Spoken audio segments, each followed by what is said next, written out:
안녕하세요. 저는 성북구에 살고 있는 40대 중반 여자입니다.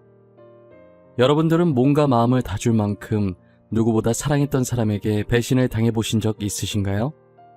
제가 이 이야기를 누구에게 말하기도 그렇고 이곳에 사연을 보내는 것도 몇 번이나 망설였어요. 몇 번이고 썼다 지웠다 반복했지만 혹시나 저와 같은 일을 겪게 되실까 걱정되어 여러분들에게 저처럼 당하지 않으셨으면 하는 마음에 용기를 내어보기로 했어요. 직접 까보기 전까진 그 속에 뭐가 들었는지 전혀 알 수 없는 게 사람 마음인 것 같아요. 그 사람에 대해 다 아는 것 같다가도 속을 까보면 제가 알던 사람과는 전혀 다른 경우가 많더라고요. 그래서 저는 귀신보다 사람이 더 무서운 것 같아요. 귀신은 저희 눈에 거의 안 보이지만 간혹 보이더라도 겁주는 게 끝이잖아요.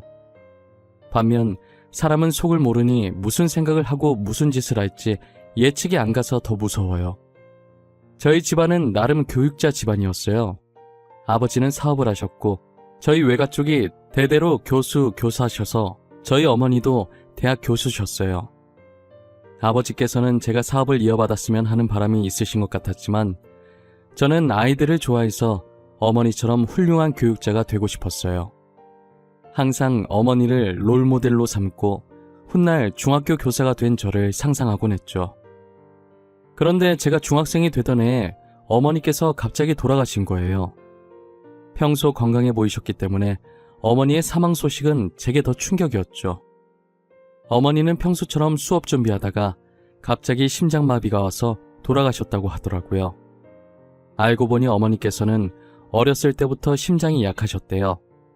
그래서 깜짝깜짝 놀라는 공포영화 같은 것도 못 보고 친구들끼리 놀래키는 장난 같은 건 일절 치지 않으셨다고 아버지께 들었어요. 저는 어렸을 때부터 철이 일찍 들었던 터라 제가 울면 어머니께서 편히 못 가실까봐 울지도 않고 의젓하게 아버지 곁을 지키면서 어머니를 잘 보내드렸어요. 오히려 저보다는 아버지께서 더 슬퍼하셨고 태어나서 처음으로 아버지께서 우는 모습을 보게 됐죠. 늘 가장으로서 위험 있는 모습만 보다가 이렇게 무너진 모습을 보니 마음이 너무 안 좋더라고요. 그래도 장례식을 마치고 얼마 지나지 않아서 다시 평상시 모습으로 돌아오셔서 다행이었어요. 아버지는 제게 지원을 아끼지 않으셨고 하고 싶은 공부가 있다고 하면 다 하게 해주셨어요. 덕분에 저는 공부를 열심히 해서 다들 가고 싶다고 난리인 명문대에 들어가게 되었죠. 대학교 입학할 때까지 공부만 하며 살아왔기 때문에 남자친구를 제대로 사귀어 본 적이 없어요. 고등학생 때 몇 번 사귀긴 했었지만 공부하느라 바빠서 남자친구와 만나서 데이트할 시간이 없었어요.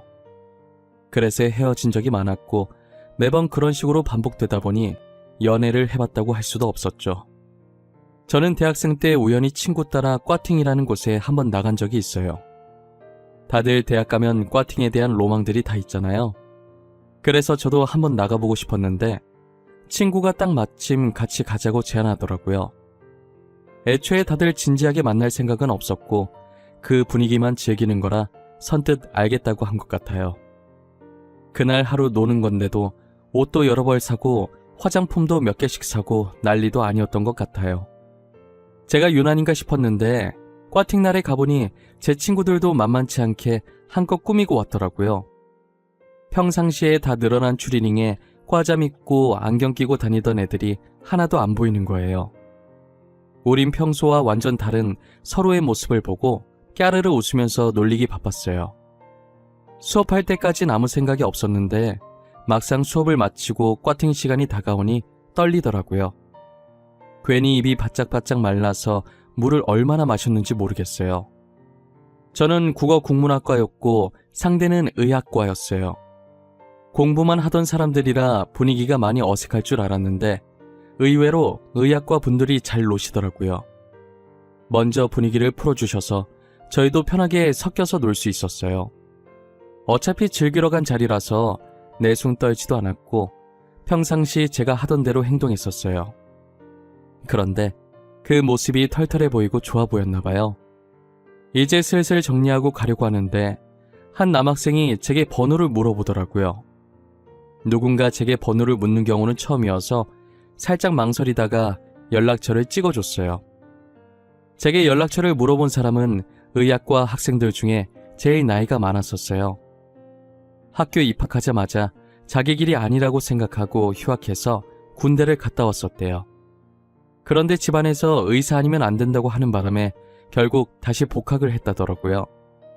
저는 연상을 좋아했기 때문에 저보다 나이 많다는 얘기를 듣고 더 호감이었던 것 같아요.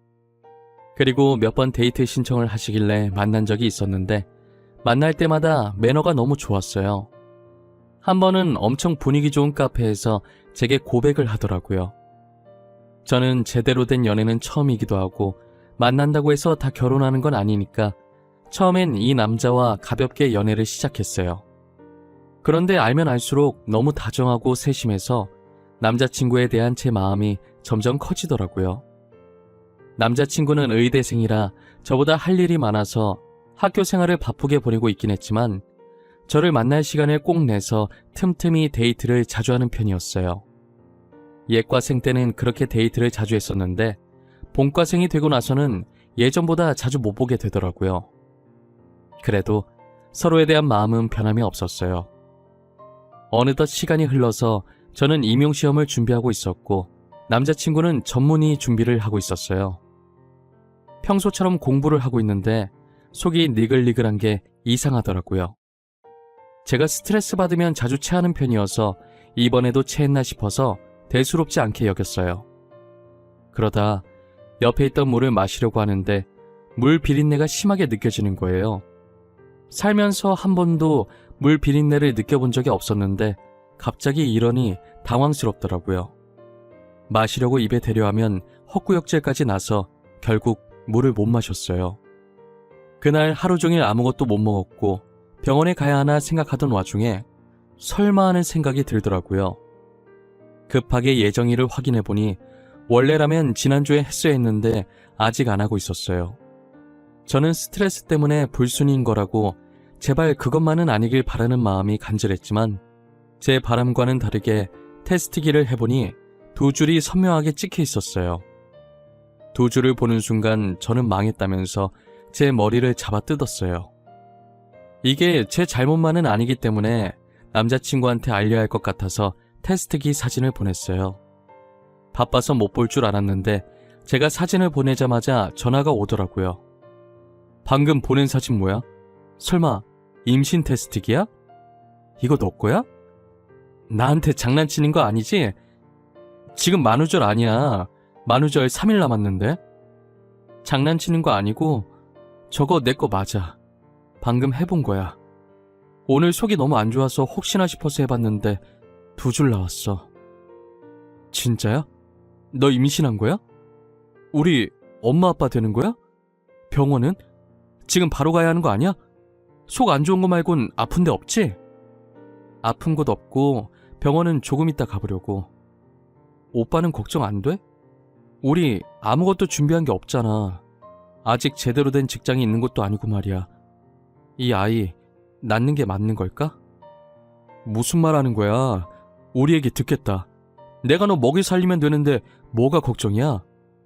우리 얼른 부모님께 인사드리자. 배 불러오기 전에 결혼해야지. 임신했다고 하면 남자친구가 엄청 고민할 줄 알았는데 망설임도 없이 결혼하자고 하는 거예요. 제게 1초도 고민 안 하고 낳자, 결혼하자 하는데 솔직히 너무 설레고 듬직했어요. 저는 임신해서 바로 결혼할 수 있을 줄 알았는데 부모님 반대가 심하더라고요. 애지중지 키운 딸이 남자친구가 있다는 사실도 몰랐는데 거기에 임신까지 했다고 하니 저희 아버지는 뒷목을 잡으셨죠. 그래도 자식 이기는 부모 없다고 제가 좋다고 하니 결혼을 허락해 주시더라고요. 그런데 문제는 남자친구의 어머니, 즉 제 시어머니 되실 분이셨어요. 남자친구는 저처럼 아버지를 일찍 여의고 홀어머니 밑에서 자랐었어요. 남자친구가 의사가 되길 간절히 바라셨던 분도 시어머니셨죠. 이제 정식으로 의사가 될 날이 얼마 남지 않았는데 결혼을 한다고 하니 당연히 탐탁지 않아 하셨죠. 더군다나 저는 아직 직장이 없는 상태니 더 그러셨던 것 같아요. 의사가 되면 능력 좋은 여자들이 줄을 설 텐데 저같이 직장 없는 며느리가 반가우실까요? 시어머니께서 너무 반대하셔서 어떻게 해야 하나 싶었는데 남자친구한테 좋은 생각이 있다는 거예요. 그러더니 제 손을 잡고 어디론가 가는데 도착해서 보니 저희가 온 곳은 구청이었어요. 뭐야? 설마 내가 생각하는 그런 거 아니지? 오빠 미쳤어? 어머님 알면 어쩌려고 그래. 나 어머님 무섭단 말이야. 너가 생각하는 그거 맞을걸? 나 안 미쳤어. 뒷일은 내가 책임질 테니까 나만 믿어. 우리가 혼인신고해버리면 어머님도 뭐라 말 못할걸? 그래도 이건 아닌 것 같아. 아무리 생각해도 이건 아니야. 다른 방법을 찾아보자. 더 괜찮은 방법이 있을 수 있어. 천천히 생각해보자. 응? 제가 아무리 말려보려고 해도 남자친구는 완강하더라고요. 결국 저와 남자친구는 무작정 혼인신고를 해버렸고 법적으로 부부가 되었죠. 그리고 남편은 가족관계 증명서를 떼서 시어머니께 당당하게 내밀었어요. 시어머니께서는 가족관계 증명서에 올라간 제 이름을 보고 거품 물고 쓰러지셨죠. 이미 임신도 했고 혼인신고까지 한 마당에 쫓아낼 수 없으니 할 수 없이 저를 며느리로 받아주셨어요. 형편이 좋지 않아서 결혼식 할 거면 우리 돈으로 하라고 하시더라고요.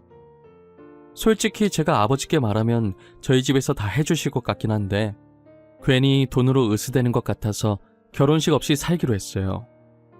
아이 낳을 때까지만 합가하자고 하셔서 알겠다고 했는데 막상 해보니 시댁살이가 만만치 않더라고요. 시어머니께서는 입만 댔다 하면 남편 곧 의사 된다는 소리를 하셨어요. 저한테는 대학 나오면 뭐하냐고 취직도 못하고 정말 별 볼 일 없다고 하셨죠.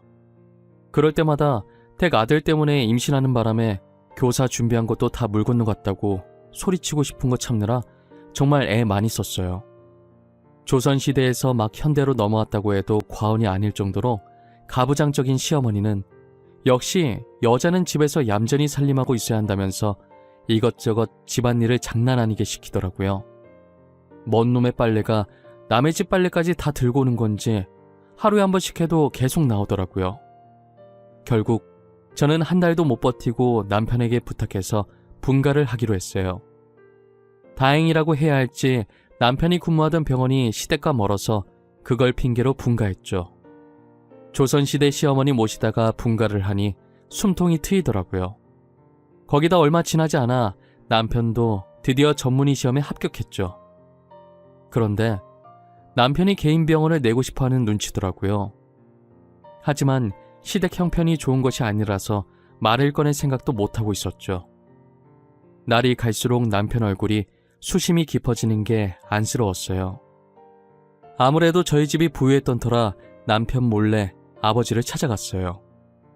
공부할 거라고 학원 다니게 해달라고 한 것 말곤 아버지에게 한 번도 무언가를 해달라고 부탁한 적이 없어요. 그래서 그런지 아버지를 보고도 입이 잘 안 떨어지더라고요. 이게 사소한 부탁도 아니고 무려 병원을 차려달라는 말이니 더 그랬어요. 아버지는 제 표정을 보고 눈치채셨는지 편하게 말해보라고 하시는 거예요. 아빠 있잖아. 사실 내가 부탁이 하나 있어서 왔는데 말이야. 남편 전문의 됐는데 혹시 병원 하나만 차려주면 안 될까? 뭐? 병원? 병원이 사달라고 하면 사줄 수 있는 애기 장난감도 아니고 참... 라고 할 줄 알았지? 어느 정도 예상했어. 누구나 의사 되면 개인 병원 갖고 싶어 하지. 박서방이 병원 차리고 싶대? 아니, 박서방이 나한테 직접 말한 건 아닌데 그래도 내가 뭐라도 하나 해주고 싶어서. 남편도 개인 병원 운영하면 동기들한테 기사할 것 같고 나도 아빠가 해주면 시어머니한테 당당해질 수 있을 것 같아서. 그래, 알겠다. 아빠가 병원 하나 차려줄게. 네가 나한테 한 번도 부탁한 적 없으니까 해주는 거야. 처음이자 마지막이다. 알지? 대신 병원은 아빠 명의로 할 거야. 내가 죽고 나면 박서방 주던가 하고. 걱정과 달리 아버지께서는 흔쾌히 병원을 차려주시겠다고 하시더라고요. 저는 기세등등하게 집으로 돌아가서 이 사실을 남편에게 알렸어요. 남편은 제 손잡고 너무 고맙다고 하고 아버지께도 전화해서 감사하다고 다음에 찾아뵙겠다고 했죠. 시어머니한테도 말했더니 그런 집안인 줄 몰랐다고 갑자기 저한테 살갑게 대하시더라고요. 돈이라는 게 어떻게 보면 종이 쪼가리 하나인데 이렇게 쥐락펴락 할 수 있다는 게 참 무섭긴 무서워요. 저는 아버지 덕분에 시어머니 앞에서도 당당하게 어깨를 펴고 다닐 수 있었죠. 아버지께서는 정말 예상을 하셨던 건지 이미 병원 인테리어가 다 끝나 있더라고요. 그렇게 남편의 생애 첫 개인 병원은 정말 단기간에 개업할 수 있었어요. 아무래도 아버지께서 사업을 하시니 인맥이 많아서 첫날인데도 사람들이 많이 오시더라고요. 게다가 병원 위치도 좋아서 크게 걱정할 게 없었어요. 그리고 남편 병원이 성형외과다 보니 대다수가 젊은 여성분들이었어요. 제가 드라마를 하도 많이 봐서 설마 드라마에서 보던 일이 펼쳐지는 건 아닐까 했는데 그동안 남편이 제게 했던 행동들을 떠올려 보니 그럴 양반은 아닌 것 같아서 걱정하지 않기로 했어요. 하지만 제가 너무 안일했던 것 같아요. 잘해주다가도 한순간에 변할 수 있는 게 사람 마음인데 말이에요. 저는 남편 병원도 계속 이대로 잘 되고 더불어 제 인생도 승승장구하길 바랐어요. 하지만 정확히 남편이 병원을 개업한 지 4달 만에 저는 충격적인 걸 보고 말았죠. 제가 임신 6개월 차에 접어들어서 어느 정도 배가 나와 있는 상태였어요. 몸이 점점 무거워지니까 움직이기 귀찮아서 집에서만 밥을 먹었는데 그날따라 이상하게 밖에 나가고 싶고 간만에 외식도 하고 싶은 거예요. 서프라이즈로 남편 놀래켜주고 싶어서 퇴근 시간에 맞춰서 말도 없이 병원에 갔었어요. 직원들은 이미 다 퇴근했는지 원장실에만 불이 켜져 있고 로비는 캄캄하더라고요. 살금살금 원장실로 다가가는데 가까이 갈수록 이상한 소리가 들리는 거예요. 남편의 목소리와 함께 외간 여자 목소리가 간간히 들리는데 그때부터 심장이 미친 듯이 쿵쿵 뛰더라고요. 조심스럽게 원장실 문을 살짝 열어서 봤는데 남편이 직원 한 명이랑 애정 행각을 나누고 있는 게 아니겠어요? 저는 그 모습을 보고 몸이 떨렸지만 침착하게 휴대폰을 들고 녹화하면서 문을 열었어요. 뒤늦게 저를 발견한 남편과 여직원은 당황해 하더라고요. 여직원은 빠르게 옷을 챙겨서 원장실을 나갔고 남편은 어쩔 줄 몰라 했어요. 그러더니 변명한답시고 직원이 수술하려고 상담 요청했는데 상담하다 보니 그렇게 보였던 거라고 하더라고요. 저는 말 같지도 않은 소리 하지 말라고 당장 이혼할 거라고 소리쳤고 남편은 아이를 생각해서 진정하라는 거예요. 바람난 남편 입에서 저런 말이 나오니 화가 났지만 아이라는 말에 멈칫하게 되더라고요. 결국 뱃속에 있는 저희 아이를 생각해서 한 번은 봐주기로 했어요. 태어나자마자 아빠가 없으면 우리 애가 너무 슬플 것 같았거든요. 진짜 너무 꼴보기 싫은데 같은 공간에서 숨쉬기도 싫은데 정말 아기 하나만 보고 참았어요. 그리고 얼마 뒤 남편이 외도를 한 것보다 더 충격적인 일이 발생했어요. 바로 저희 아버지께서 사고로 세상을 떠나신 거예요.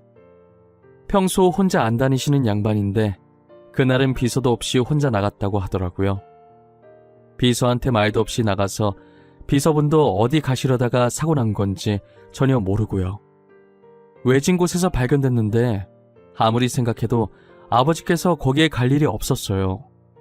하지만 증거가 없어서 아버지를 그렇게 만든 범인을 잡을 수 없었고 결국 저희 아버지 사건은 미제 사건으로 분류되었죠.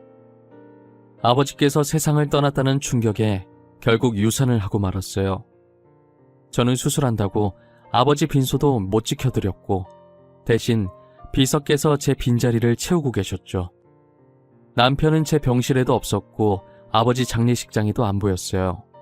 제가 아버지 장례식을 마치고 집으로 들어갔는데 제 몸과 마음을 다 추스리기도 전에 남편이 기다렸다는 듯이 제게 이혼하자고 이혼 서류를 들이밀더라고요. 아버지께서 병원 차려주시면서 아버지가 세상을 떠나게 되면 병원을 남편에게 주기로 했었는데 이제 병원이 자기 손에 들어오게 되니 더 이상 제가 필요 없다고 생각한 것 같아요. 남편이 건네준 이혼 서류를 보니 합의 이혼이라고 적혀 있더라고요. 제가 일방적으로 이혼 당하는 건데 이게 어떻게 합의 이혼인가요? 저는 이혼해주겠다고 하고 이혼 소송을 걸었어요. 그때 남편 병원에서 찍은 영상이 남아있었기 때문에 남편의 불륜으로 위자료를 받아낼 수 있었어요. 저는 남편의 배신에 너무 충격을 받아서 모든 사람들과 연락을 끊고 남편에게 받은 위자료를 가지고 아무도 모르는 곳에 숨어 살았었어요. 그런데 어떻게 알고 온 건지 비서분이 저를 찾아오신 거예요. 아버지에게 빚진 게 많다고 대신 저한테 그 빚을 갚게 해달라고 하시더라고요. 비서분은 보육원 출신이셨는데 아버지께서 그 보육원에 봉사하러 갔다가 아이들과 잘 놀아주는 비서분을 발견한 뒤로 계속 눈여겨보고 있었대요. 곧 성인이라 보육원을 떠나야 한다는 소리를 원장님께 듣고 데리러 왔다고 하신 적이 있었어요. 거의 양아들처럼 믿고 비서직을 맡겼고 그만큼 비서도 아버지께 잘했었죠. 늘 저희 아버지를 친아버지처럼 생각하셨었거든요. 저랑은 어색한 사이였는데 아버지 돌아가시고 제게 도움을 많이 주시려고 노력하셨어요. 회사는 서울에 있고 저는 강원도로 피해 왔었는데 거의 출퇴근하다시피 제 집을 왔다 갔다 하시면서 상태가 어떤지 살피시더라고요. 아버지 유언장에 회사를 저한테 주기로 하셨었는데 안 받으려다가 아버지 유언이시니까 바지 사장으로 올려놓고 실질적인 대표 업무는 비서분이 다 하고 계셨어요. 저는 기댈 곳이 비서분밖에 없었고 비서분도 가족이 없으니 자연스럽게 저한테 기대시더라고요.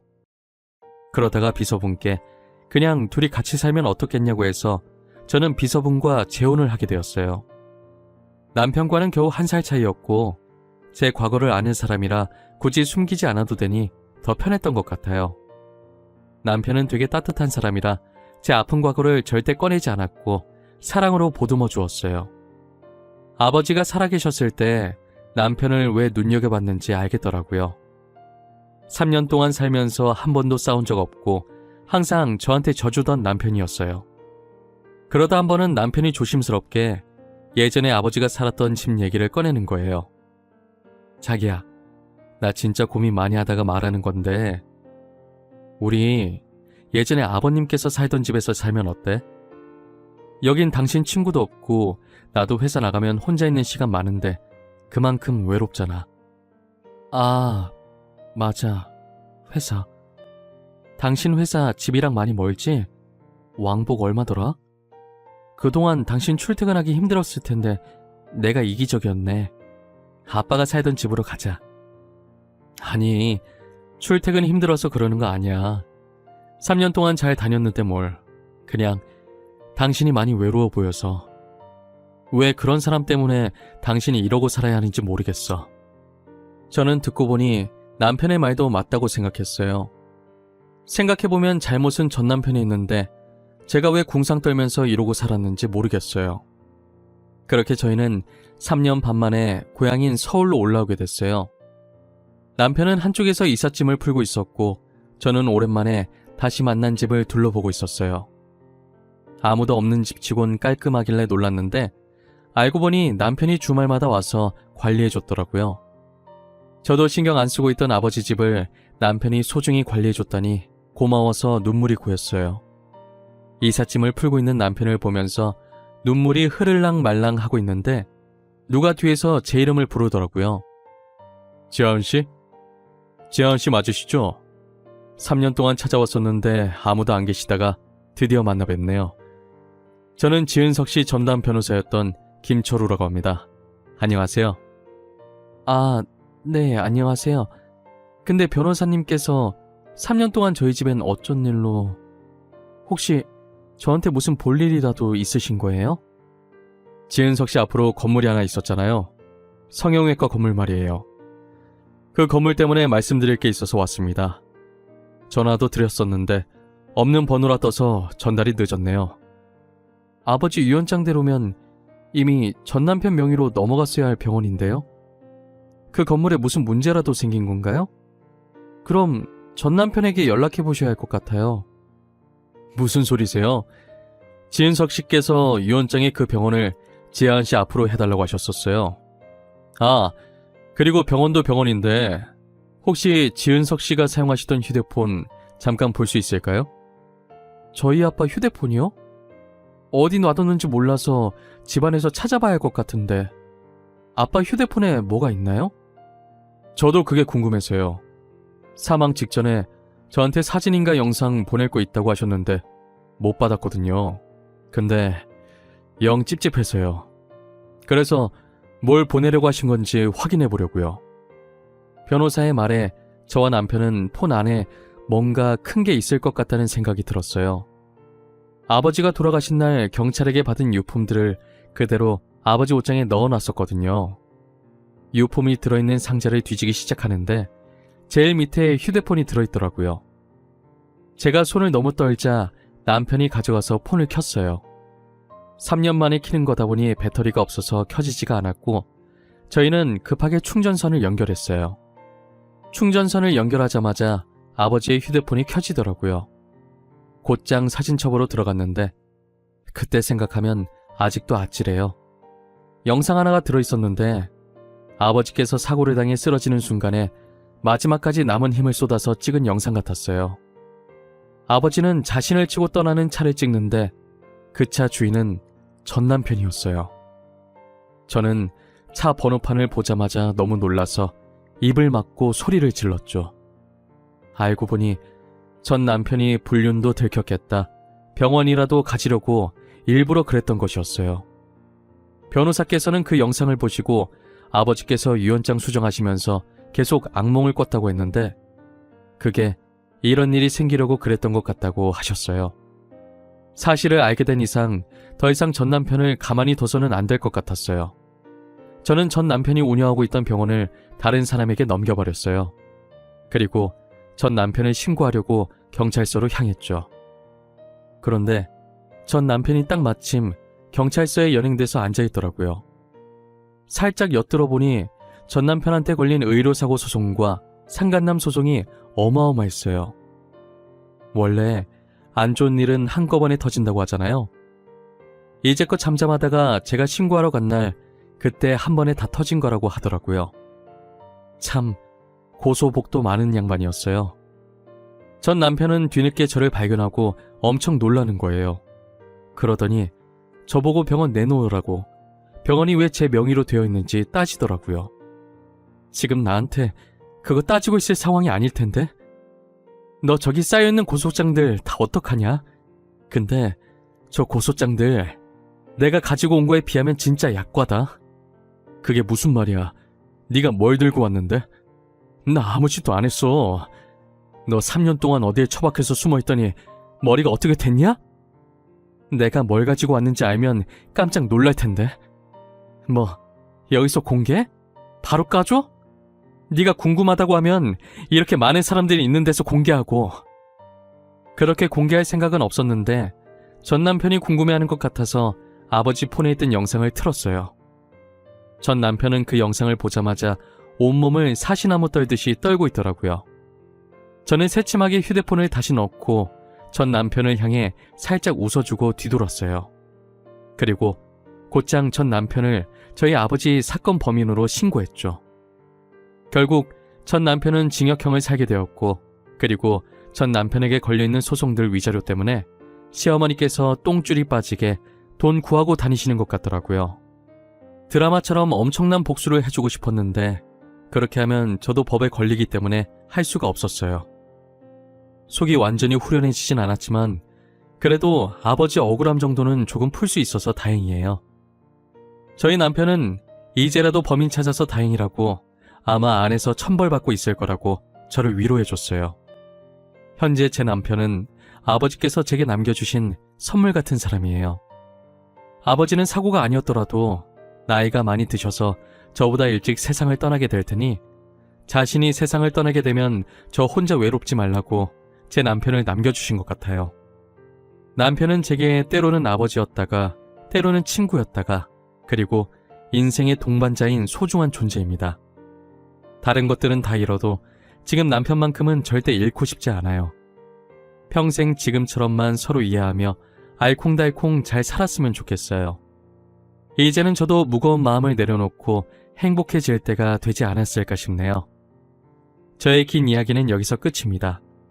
지금까지 들어주셔서 감사하고 여러분들은 저 같은 일 겪지 마시고 꼭 행복해지시길 바랄게요.